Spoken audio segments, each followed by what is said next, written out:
وذللناها لهم فمنها ركوبهم ومنها يأكلون ولهم فيها منافع ومشارب أفلا يشكرون واتخذوا من دون الله آلهة لعلهم ينصرون لا يستطيعون نصرهم وهم لهم جند محضرون فلا يحزنك قولهم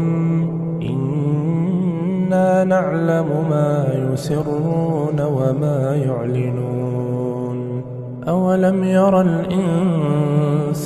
أنا خلقناه من نطفة فإذا هو خصيم مبين